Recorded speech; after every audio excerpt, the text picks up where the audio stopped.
Hello students, આજે આપણે non satin slew શીખવાના છે, જેમાં આવે છે રેગલન સ્લીવ, કિમોનો સ્લીવ અને ડોલમેન સ્લીવ. હવે એમાં આપણે સૌથી પહેલાં રેગલન સ્લીવ શીખવાના છે. રેગલન સ્લીવમાં કેવું હોય છે? બે પ્રકારની હોય છે. એક પોઇન્ટેડ હોય છે અને બીજી રાઉન્ડમાં હોય છે. આ રીતે તમે જોઈ શકો છો. આ રેગલન સ્લીવ છે આપણી.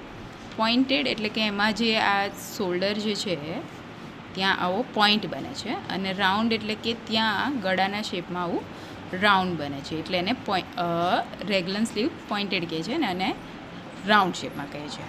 બરાબર છે? તો એ આપણે જે છે આ બેઝિક બ્લોક લીધો છે, જે આપણે બનાવીએ છીએ, અને બેઝિક સ્લીવ લીધી છે.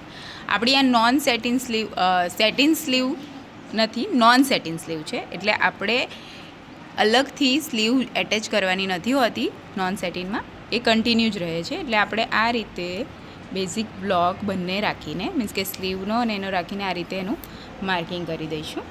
અને જે સ્લીવનું માર્કિંગ જે છે ત્યાં આ રીતે ડાયરેક્ટ લેવાનું છે આપણે. બરાબર છે? આ રીતે કરીએ છીએ.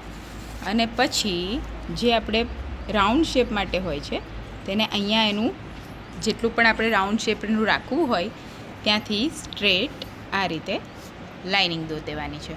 બરાબર છે? આ આપણું રેગલન સ્લીવ રેડી છે, રાઉન્ડ શેપવાળી.